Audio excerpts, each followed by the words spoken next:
Before I formally open this hearing, I would like to say a few words since this is the first time I'm speaking publicly in my role as Commissioner of the Commission of Inquiry into Money Laundering in British Columbia. As Mr. Martland and Mr. McGowan mentioned, this hearing has been convened in accordance with a direction I made following the receipt of 20 applications from various individuals and entities seeking leave to participate in the Commission of Inquiry into Money Laundering in British Columbia.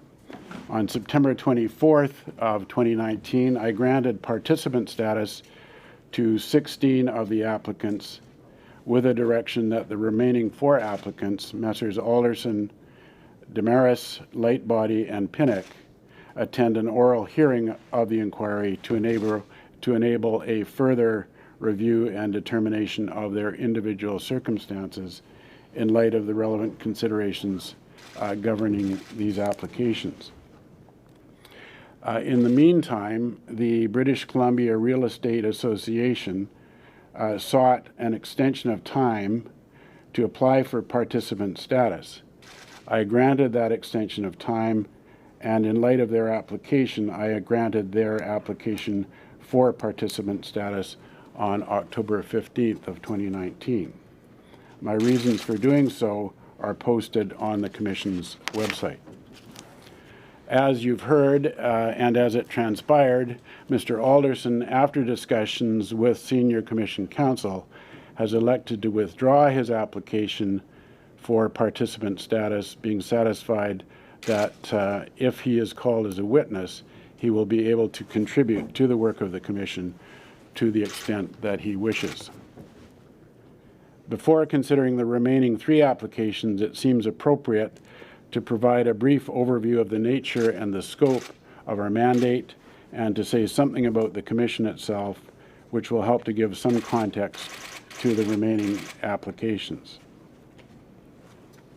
As I noted in the introductory statement, which is posted on the Commission's website, there appears to be a consensus among law enforcement officials, academics, and subject matter experts that British Columbia is a jurisdiction in which money laundering is flourishing.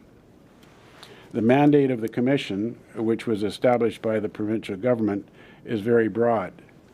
It encompasses various economic sectors where money laundering is said to have taken root, grown, and evolved, and it requires the Commission to make findings of fact in relation to a number of things, including the extent, growth, evolution, and methods of money laundering in British Columbia with regard to specific economic sectors, the acts or omissions of responsible regulatory agencies and individuals, and whether those have contributed to money laundering in the province or amount to corruption.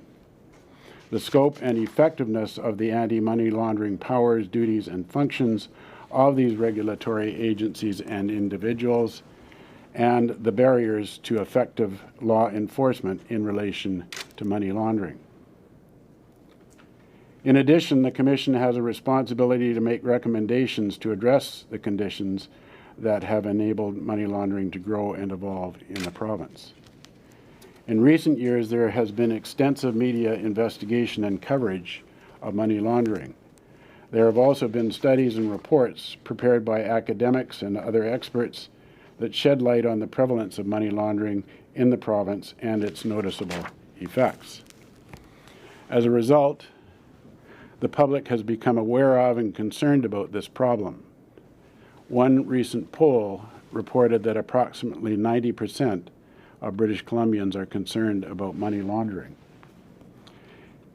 It is part of this inquiry's role to add to the public's understanding of the nature and scale of money laundering in the province and to address its concerns to the extent possible through recommendations for action.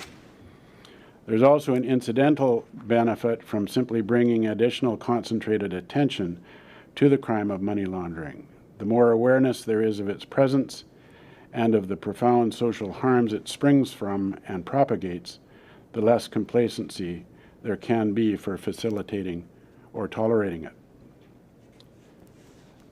Brock Martland QC and Patrick McGowan, who are present at this hearing, are the two senior commission counsel. They have undertaken the significant responsibility of assembling and organizing the evidence that will be placed before the commission at the hearing stage. The evidence will come from many sources and will cover a broad array of topics. To assist in this task, they have put together a very capable team of lawyers and consultants. Biographies of all the commission counsel are posted on our website. This commission, like all commissions appointed under the Public Inquiry Act, is independent of government. We serve the people of British Columbia. This means that the commission must live up to certain standards in conducting its public hearings. One of the integral standards is that of fairness to those whose privacy interests, legal interests, or reputational interests may be affected by the proceedings. Another important standard for the commission is thoroughness. The commission must do its utmost to ensure that its subject matter is comprehensively and meaningfully covered. That entails hearing from a range of voices and points of view.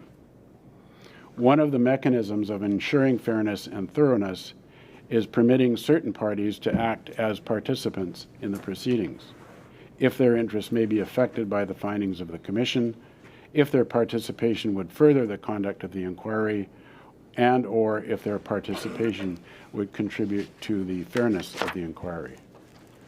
Not all persons or organizations' representatives who may be called as witnesses are entitled to participant status. If a person believes that he or she has relevant evidence to give, they may be entitled to testify and they may be represented by counsel. It does not follow that having relevant evidence to give justifies a grant of participant status. The other conditions I have mentioned must be in play. This hearing is not adversarial. It's an attempt by all present to get at the root of the question of whether Messrs. Damaris, Lightbody, and Pinnock meet the criteria for status as participants, or whether their involvement is appropriately confined to that of a witness or potential witness. I do not anticipate any need for extensive evidence or any cross-examination at this hearing. A simple exploration of the factual and statutory conditions at issue will lead to an appropriate resolution. As I understand it, Mr. Martland and Mr. McGowan have spoken with counsel for Messrs. Damaris, Lightbody, and Pinnock and have agreed upon a format for proceeding this morning. I will shortly ask one of them to set forth what format those proceedings will follow, but in the meantime, we'll stand down briefly to permit the cameras to be cleared from the hearing room. Right.